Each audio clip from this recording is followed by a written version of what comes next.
오늘 빌립보서 2장 1절부터 11절까지 말씀을 같이 보았습니다. 빌립보서 2장 1절부터 11절까지 말씀은 그리스도 예수의 마음을 품어야 된다, 이런 내용을 우리에게 전달해 주는 말씀입니다. 여기에서 4절에 보니까 이런 말씀이 있어요. 각각 자기 일을 돌볼 뿐더러 또한 각각 다른 사람들의 일을 돌보아 나의 기쁨을 충만하게 하라. 이 말이 돌본다는 말이 뭘까요? 자기 먼저 생각해라, 그런 말이에요. 자기를 돌봐줘야 된다 먼저. 그리고 다른 사람도 돌봐줘라, 이런 얘기에 자기 먼저 돌보고 다른 사람 돌보고. 이렇게 한국말로 보면은 좀 그렇게 또 보여요, 그죠? 이게 이제 이 말이 돌본다는 말이 스코페오라는 단어인데요. 스코페오라는 단어는 주시한다는 말입니다. 잘 주시하고 쳐다보고 이렇게 잘 이렇게 지켜보라, 이런 말이거든요. 그렇게 말을 보면 이제 완전히 다르죠. 그러니까 먼저 누구를 쳐다보라는 거예요? 자기를 잘 쳐다보라는 거예요. 자기를 먼저 쳐다보고 다른 사람을 보라는 거예요.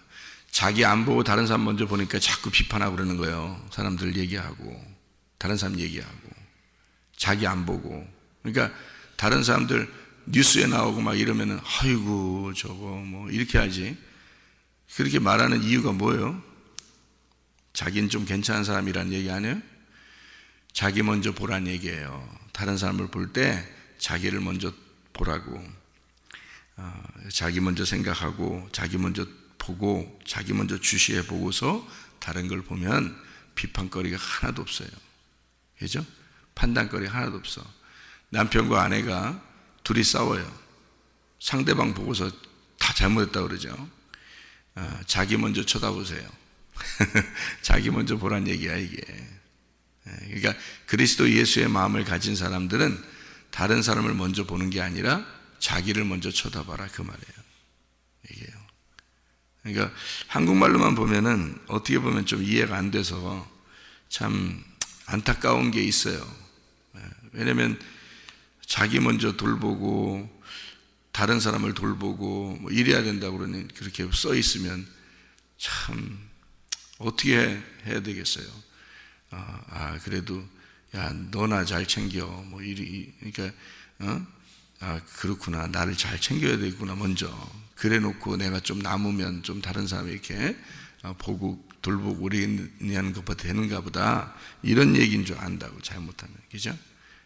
그런 게 아니고 자기를 먼저 생각하고 다른 사람을 생각하고 자기를 먼저 쳐다보고 다른 사람을 쳐다보고 그렇게 하라는 거예요. 그러면은 다른 사람 얘기할 게 하나도 없고 그리스도의 마음을 품는 게 그거는 거예요. 그러니까 그리스도의 마음은 성경에는 있잖아요. 이게 성경이 그리스도의 마음이죠. 성경이. 근데 이 성경이 그리스도의 마음, 이 성경은 누구 때문에 써 있는 거예요? 다른 사람 자꾸 얘기하라고 써 있는 게 아니에요. 나를 쳐다보라고 써 있는 거죠. 각자 자기를 보라고 성경이 쓰여 있는 거예요.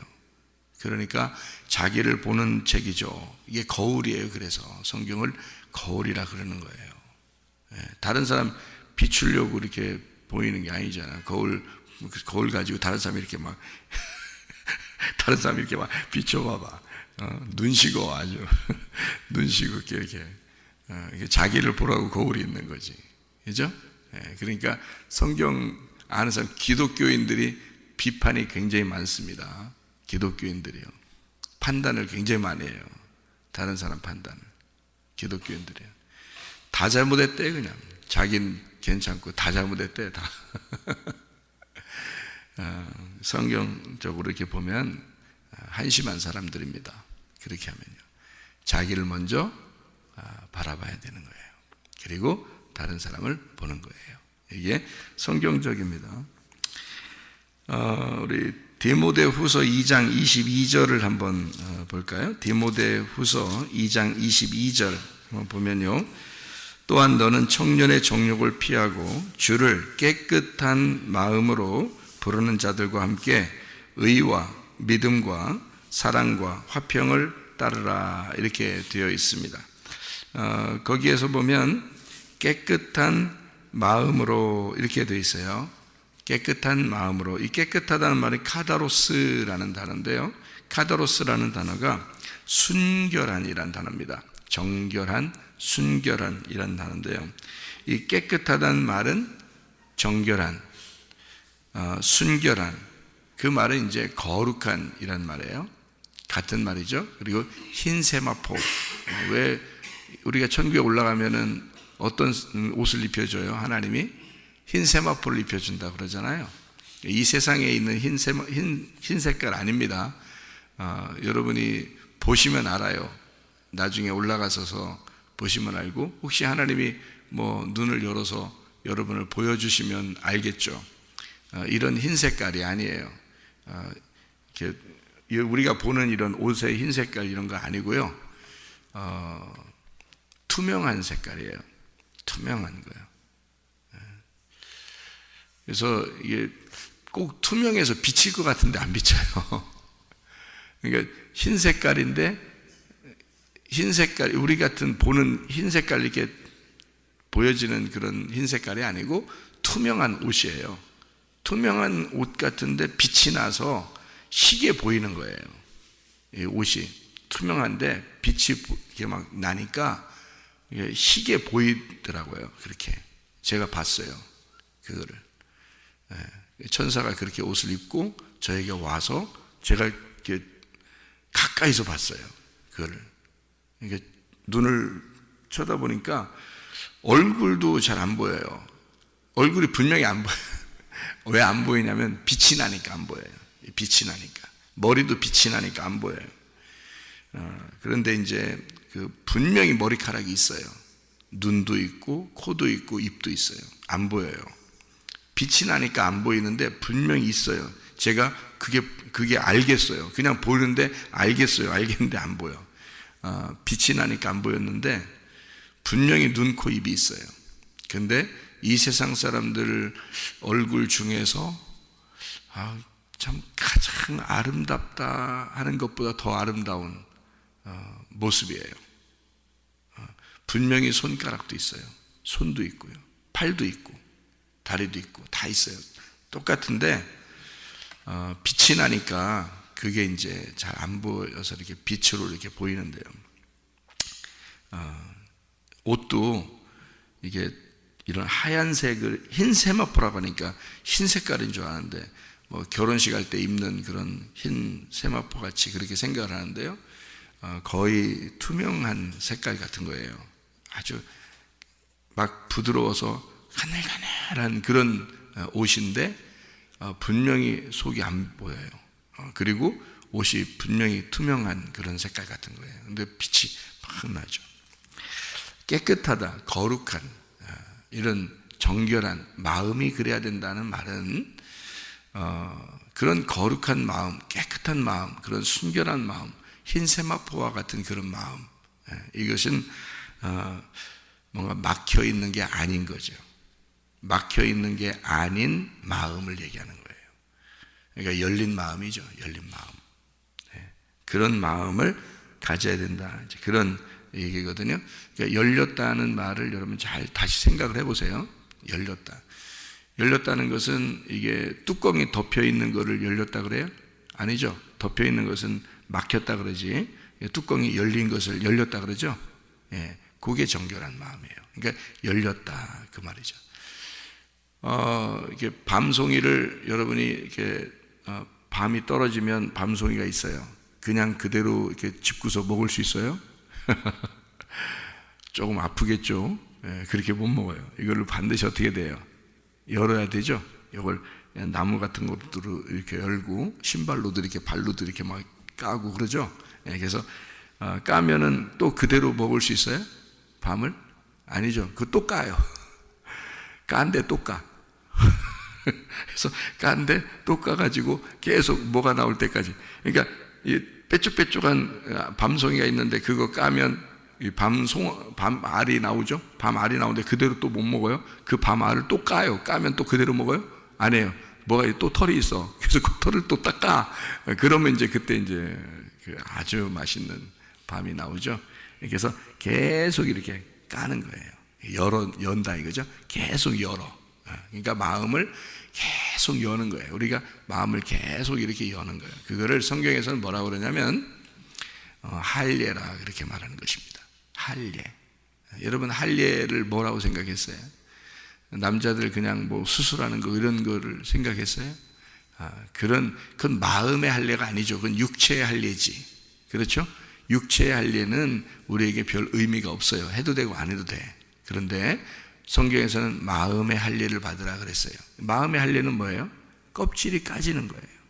껍질을 까는 거란 말이에요. 그래서 여러분의 마음에 껍질이 덮여 있으면 마음이 덮여 있는 거예요. 안 열린 거죠. 그러면 깨끗하지 않고 그걸 뭐라고 그래? 더럽다 그래요. 하나님이 보실 때는 너 마음이 열리지 않았다. 너 할례를 받지 않았다. 마음의 할례를 받지 않았다. 그런 말이에요. 그러니까 마음의 할례를 받은 사람은 어떻게 해? 마음이 열려져야 되죠. 마음이 이렇게 벗어져야 돼. 까져야 돼. 그래서 그렇게 되려면 어떻게 해야 돼요? 하나님 말씀도 마찬가지예요. 하나님 말씀이 하나님의 마음인데요.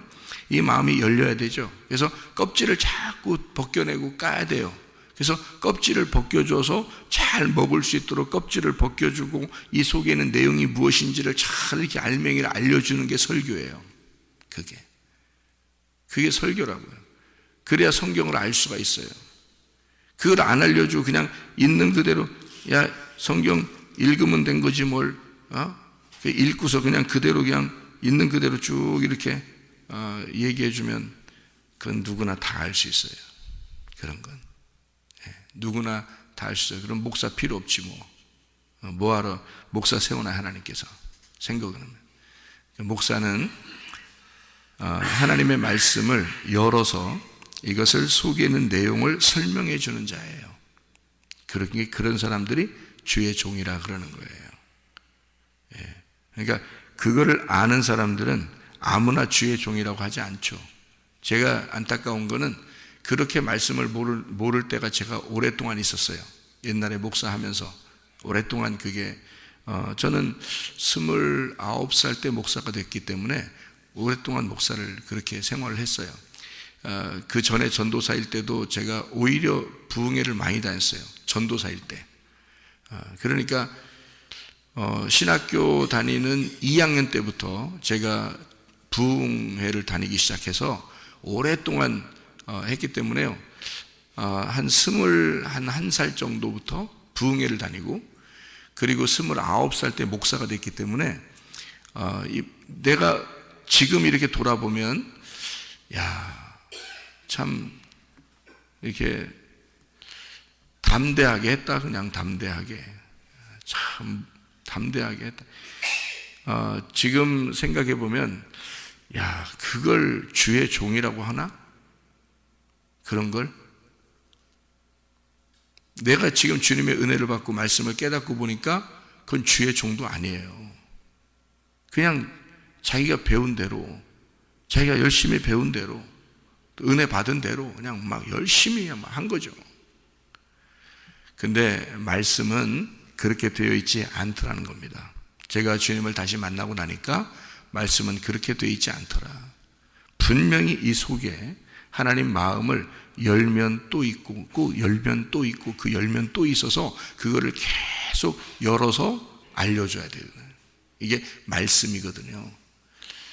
저도 그렇게 말씀을 깨닫게 돼서 이게 정말 다행이다. 그래서 주님이 자기의 종을 세웠다 그러면 적어도 자기의 속에 있는 그 자기의 말씀을 열어서 알려줘야 되는 거예요. 그래야 주의 종인 거야. 그거 모르면 하지 말아야 돼. 한마디로 하지 말아야 돼. 그 열릴 때까지 하지 말아야 돼. 열릴 때까지. 이거. 그래서 그런 게 있어요. 그러니까 겸손하고 온유하고 그래야죠. 주님의 성품이 그러니까 우리가 겸손하고 온유하다는 게 어떤 의미냐면 깨끗하게 열려진 할례받은 마음이에요. 그게 겸손하고 온유한 마음이에요. 그러니까 하나님이 인정하는 사람하고 사람들이 인정하는 온유하고 겸손한 사람하고는 다르겠죠. 그러겠죠. 그러니까 성경에서 민수기 12장에 보면 모세라는 사람이 있는데요. 이 모세라는 사람은 하나님이 인정하는 온유한 사람이었습니다. 그 민수기 12장에 나와 있는 모세는요. 그래서 사람들이 생각하는 온유하고 겸손하다는 말하고 하나님이 온유하고 겸손하다고 하는 말하고는 좀 달라요. 그러니까 그 온유하다, 겸손하다. 또 예수님께서도 자기를 뭐라 그래요? 마태복음 11장 28절부터 30절까지 말씀에 자기는 온유하고 겸손하니 그런 말 하잖아요. 그렇죠?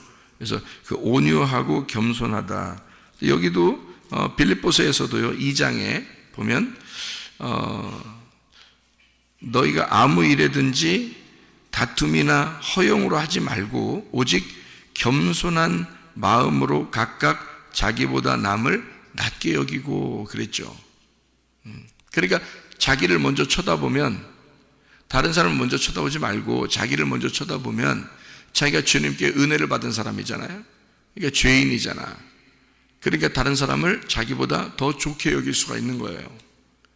그러면 다른 사람에 대해서 얘기할 거리가 있어요, 없어요? 없어요. 네. 자기만 돌보면 돼요. 자기만. 그래서 자기만 잘 돌보면 그러면 다른 사람을 볼 수 있어요. 자기를 보고 다른 사람을 볼 수 있으니까. 그렇게 보라는 거 아니겠어요? 그죠? 그러니까 여기서 다툼이나 허용으로 하지 않게 되죠. 어떻게 하니까? 겸손한 마음이 되니까. 겸손한 마음이 되니까. 그래서 주님도 온유하고 겸손하다 그렇게 이야기하죠. 마태복음 11장 29절에는 온유하다, 주님께서 온유하다, 이게 프라우스라는 단어인데요. 이게 온유한, 겸손한 이란 단어인데 이게 프라소에서 나온 단어예요. 이게 계속적으로 습관적으로 수행하고 성취하고 세금을 내고 뭐 이런 거죠. 의무적으로 이렇게 막 억압되어 있는 그런 걸 말하는 거예요. 그런 마음으로 사셨다는 얘기고, 겸손이라고 하는 말이요. 여기 지금 나와 있는 빌립보서 2장에 3절의 말씀에 보니까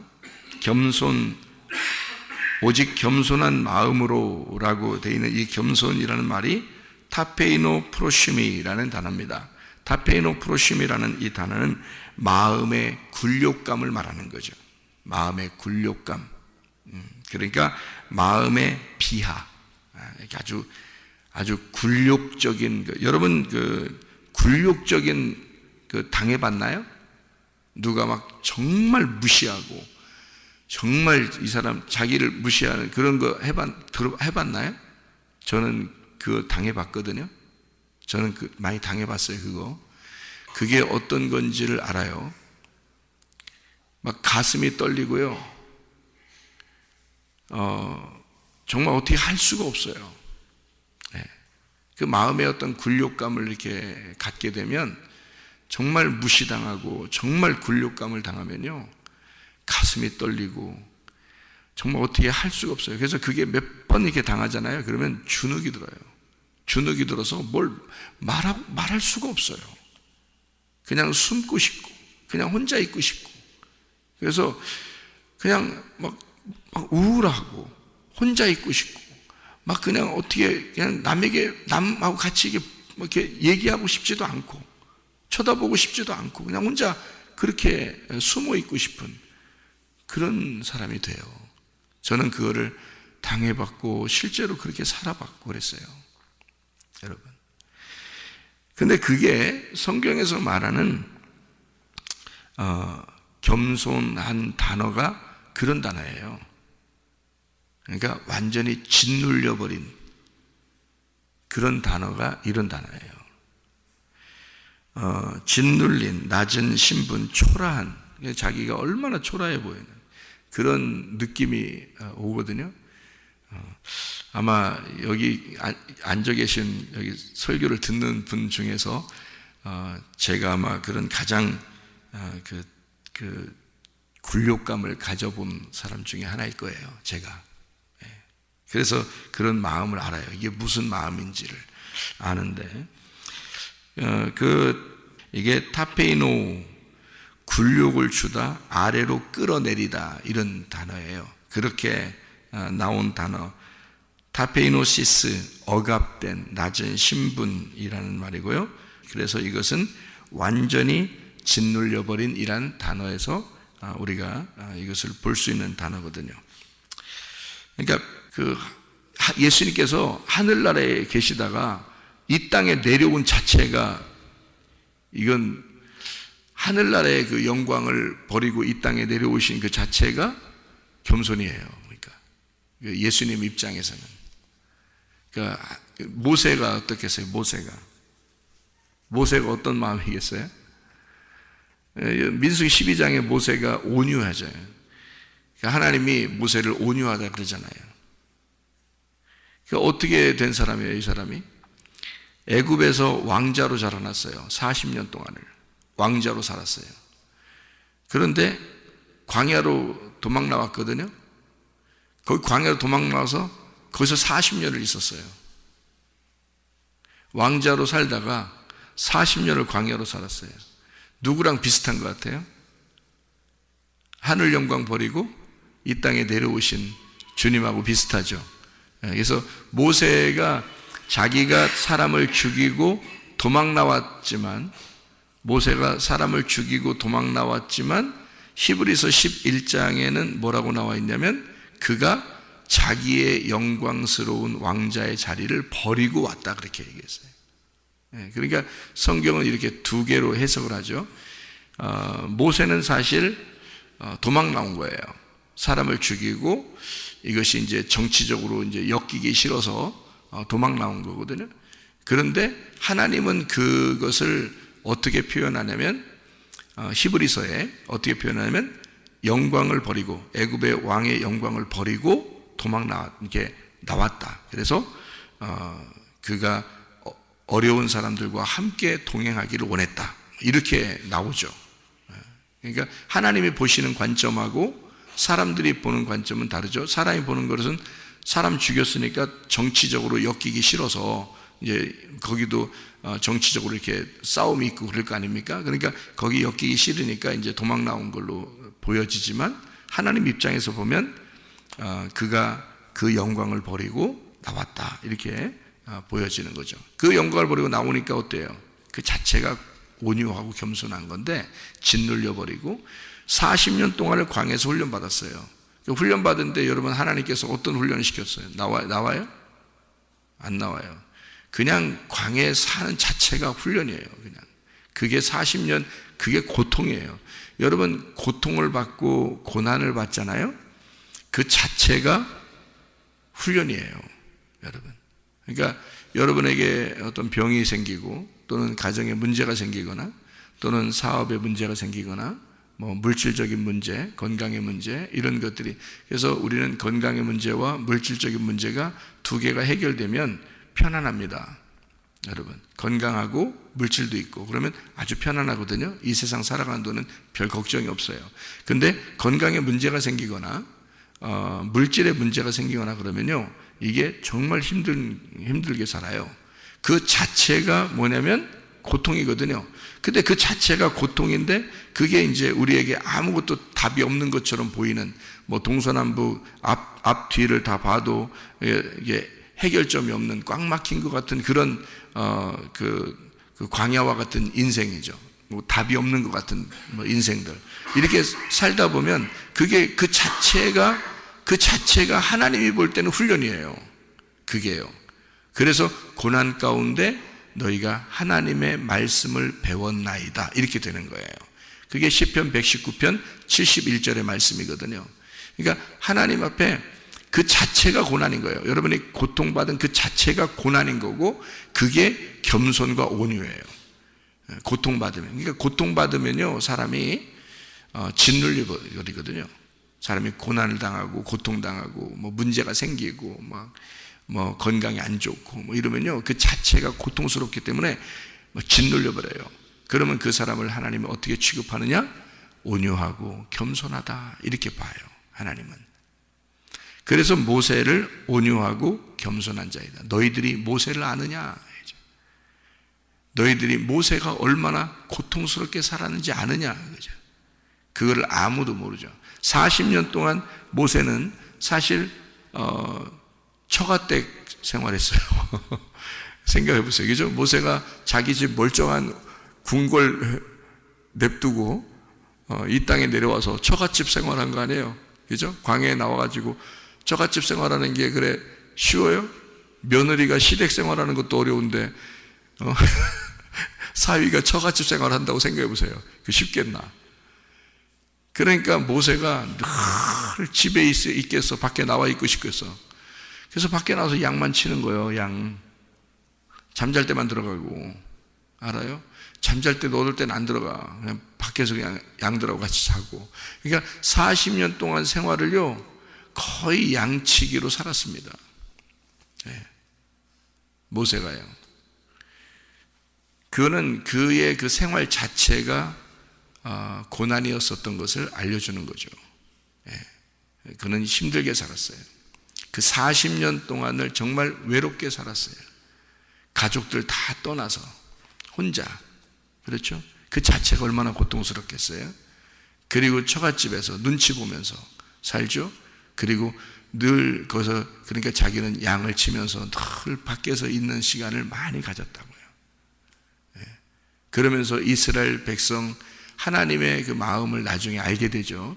하나님의 마음을 이스라엘 백성 그 양들과 같은 그 이스라엘 백성들을 하나님께서 이렇게 목자로서 돌봐야 되는 그래서 자기를 그렇게 보내는 것을 이제 나중에 알겠죠.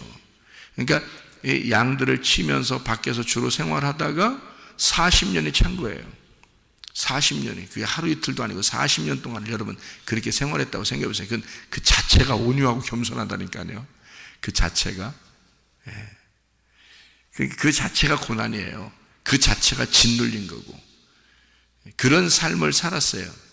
그래서 40년이 지나고 나니까 모세는 몰랐어요. 언제 하나님이 자기를 부르시는 것도 몰랐어요. 그냥 사는 거예요. 자기는 원래 이런 인생을 이렇게 살아가야 되는가 보다 이렇게 생각하고 사는 거예요. 여러분.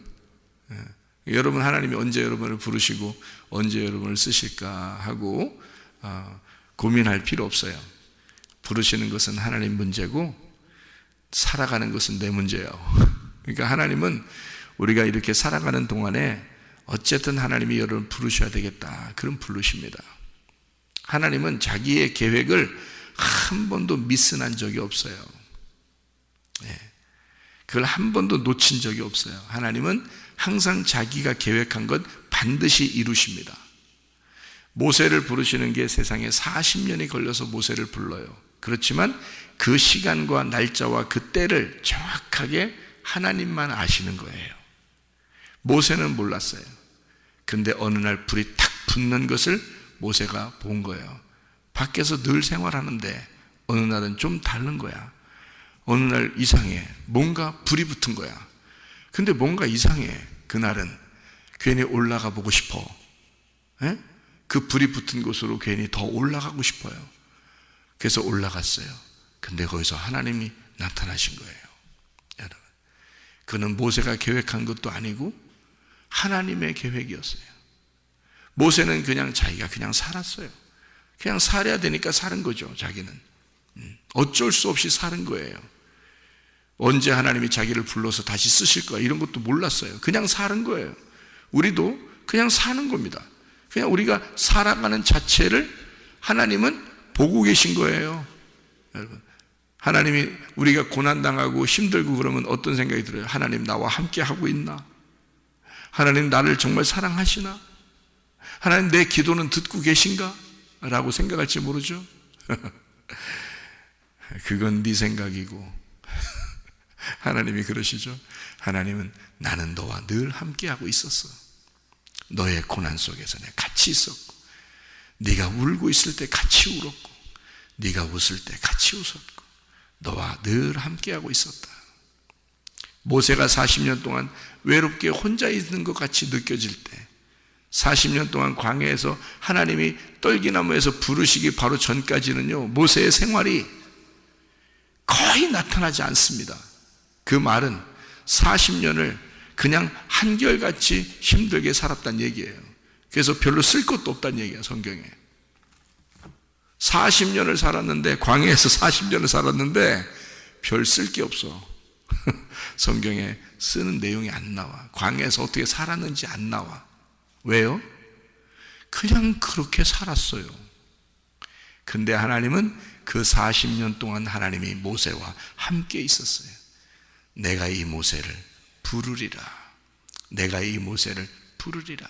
그래서 하나님은 40년이 찼어. 그러니까 하나님은 딱 부르는 거예요. 불 탁 피워놓고 기다리고 있는 거죠. 네, 때가 됐다는 얘기입니다. 여러분, 하나님께서 때를 정하시는 거예요. 우리가 정하는 게 아니고. 여러분이 막 뭐 하고 싶다고 할 필요도 없어요. 여러분, 교회 와서 뭐 좀 하고 싶다 그렇게 할 필요도 없어. 그냥 말씀 듣고 가만히 있는 거예요. 말씀 듣고 가만히 있다 보면 하나님이 여러분 필요로 하시는 곳에 쓰셔요. 하나님이 알아서 불 딱 피워놓고 기다리죠. 그때가 하나님이 부르시는 때예요. 그러면 하나님의 일하면 되는 거예요. 우리가 살아가는 그 자체가 하나님이 우리와 동행하시고 함께 하셔요. 우리는 뭐 굉장히 노력해서 하나님을 만나려고 하지만 하나님은 그냥 우리와 함께하고 계신다고요. 모세가 광야 40년 동안 아무것도 안 하고 그냥 있는 것 같아요. 자기 힘들고 어렵고 외롭고 울고 그랬겠죠. 가족들 다 떠나서 혼자 그랬지만 그가 하나님이 함께 하시고 계시다는 사실을 잘 몰랐을지도 몰라요. 그런데요, 어느 날 하나님이 진짜 나와 함께 하시고 있었구나 라는 것을 깨달은 날이 왔어요. 40년이 지나서 깨달은 거예요. 그 40년 동안의 그 고통을 하나님은 아셨고, 그래서 누가 모세를 막 뭐라고 하잖아요. 민수기 12장에 누가 모세를 뭐라 하면 니네가 모세를 아느냐, 니네가 모세를 아느냐, 나는 모세를 안다.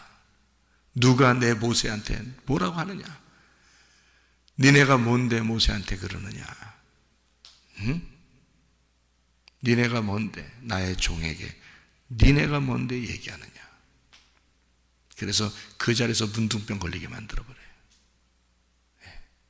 그러니까 하나님은 모세를 변호하시는 거죠.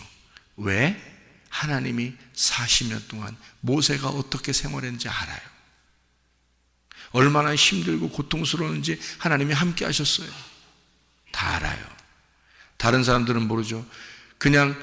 제가 그냥 갑자기 말씀 알고 갑자기 나타나서 목사하는 줄 알죠? 저요? 목사 예전에 젊을 때 신학교 다니면서 신학교 2학년 때 21살 때부터 부흥회 다닌 사람이라고 제가 얘기했죠. 귀신 쫓고 병 고치고 부흥회 하고 그랬던 사람이에요. 그런데 막 잘 이제 하려고 하다가 교회도 부흥하고 막 잘하려고 하다가 다 망했어요. 저요. 내가 죄 가운데 있었어요. 그리고 다 망해버렸습니다. 그때 저는 가정도 교회도 다 풍지박산 났습니다. 저는요. 다 잃어버렸어요. 여러분이 그 고통 알겠어요? 내가 얼마나 자존심이 센 사람인데요. 내가 얼마나 자존심이 센 사람인데 그거를 딱 깡그리 무너져서 내가 이 세상에서 바닥을 겨야 되는 그런 사람, 숨어 있고만 싶은 사람으로 내가 사는 것이 하루 이틀이 아니에요. 몇 년을 그렇게 살았어요. 몇 년을. 교회도 못하고 아무것도 없이 몇 년을 그렇게 살았어요. 어느 날 갑자기 나타나서 목사로서 하나님 앞에 주인께서 다시 부르셨다고 세워져서 말씀을 깨달았다고 얘기하는 게 그냥 순식간에 그냥 나타난 줄 알아요? 여러분? 그렇지 않아요. 내가 힘들고 고통받고 외롭고 어려울 때 나의 눈물을 보신 분은 하나님이셔요. 내가 힘들어할 때 나를 아시는 분은 하나님밖에 없어요. 아무도 저를 모르잖아요. 제가 어떻게 생활했는지, 제 마음이 어땠는지, 제가 얼마나 짓눌려 있었는지를 아무도 모른다고요. 제가 얼마나 죽고 싶었는지. 실제로 저는 병이 걸려서 죽을 병이 걸렸던 사람이에요. 그래서 하나님 앞에 저를 차라리 죽여달라고 그랬어요. 제가 하나님 죽여주세요. 내 아이들 내가 정말 잘 키워보려고 했어요. 잘 키워보려고 하니까 화가 나. 너희들 잘해야 되니까. 그렇게 화가 날 정도로 저는 잘 키워보고 싶었어요. 율법적으로. 왜냐하면 나같이 실패하게 하고 싶지 않았으니까. 그렇게 살았던 사람이에요. 그렇게 짓눌리고 외롭고 아무도 나를 알아주지 아니하고 나를 비난하는 것 같고 나를 욕하는 것 같고 실제로 욕도 많이 했고 저한테. 그래서 그렇게 힘들게 살았던 사람이에요. 그러다가 어느 날 주님께 내가 이렇게 살면 안 되겠다. 갑자기 마음이 들어와요. 갑자기 생각이 바뀌어요. 갑자기 떨기나무에 갑자기 불이 확 붙은 거예요. 갑자기 나같이 이런 가시 같은 나무, 떨기나무, 아무도 안 알아주는 그런 나무, 정말 형편없는 나무, 아무도 나무 같지 않게 생각하는 이 나무가 갑자기 불이 확 붙은 거예요. 갑자기 불이 붙어가지고 막 생각이 바뀌는 거예요. 마음이 바뀌는 거예요. 내가 하나님 앞에 회개해야 되겠다. 내가 하나님 앞에 오늘 시험을 봐야 되겠다. 내가 하나님과 내가 오늘 해결하지 못하면 난 일어나지 않으리라 해서 무릎을 꿇었어요. 그리고 하나님 앞에 기도했어요. 정말 엉엉 울면서 기도했어요. 왜냐하면 내 신세가 너무 한탄스럽거든. 내가 너무 초라했거든. 내가 너무 힘들었거든. 살 희망조차 없었거든. 차라리 죽는 게 나았거든. 내 아이들 내가 그렇게 잘 키워보려고, 율법적으로 그렇게 잘 키워보려고 아이들 유학 보내서 중국어도 영어도 다 시켜보려고 그렇게 다 했는 사람이거든요. 열심히 나보다 더 훌륭한 사람 키워보려고 그렇게 했는데 내가 죽을 병이 걸리니까 어떤 마음이 드냐면 이런 아이들도 누군가라도 잘 키우겠지 하면서 그냥 내가 내 자신을 포기했어요. 하나님 나 죽여주세요. 살고 싶지 않습니다. 내가 죽을 수 없으니까. 내가 죽으면 가룟유다 같이 될 것 같아서 그냥 하나님 나를 죽여주십시오. 내가 병이 났을 때 그렇게 고백하며 기도했어요. 그랬더니 하나님이 살려주는 거예요. 그냥 살려줘서 겨우 생명이 자꾸 사는 거예요. 그냥 그래서 살았어요. 그냥 살아서 그냥 살아야 되니까 그냥 또 살았어요. 안 죽이니까 하나님이. 그러다가 오늘 하나님 앞에 진짜 하나님 내가 오늘 결정하겠습니다.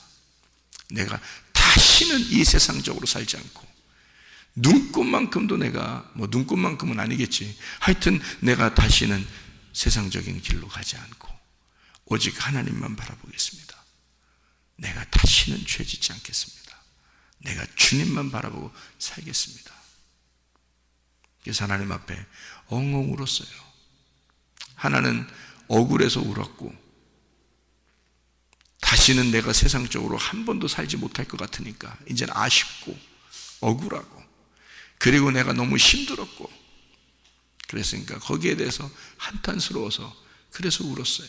또 하나는 하나님 내가 주님의 일만 하게 됐으니 이제 내가 다시 주님께 돌아왔습니다. 그러니 하나님 내가 사랑합니다. 주님이 나를 사랑하셨는데 내가 주님을 사랑하지 못한 것 같습니다. 제가 주님을 사랑합니다. 그렇게 고백하니까 다시 만난 사랑처럼 너무 행복한 거예요. 하나님께서 나도 너를 버리지 않았다. 나도 너를 불렀다. 나도 너를 사랑했다. 내가 너를 얼마나 기다렸나 모른다.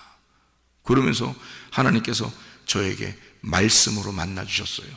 그날 말씀으로 만나주시면서 이 말씀이 확 풀어지는 거예요. 깜짝 놀랐어요 제가.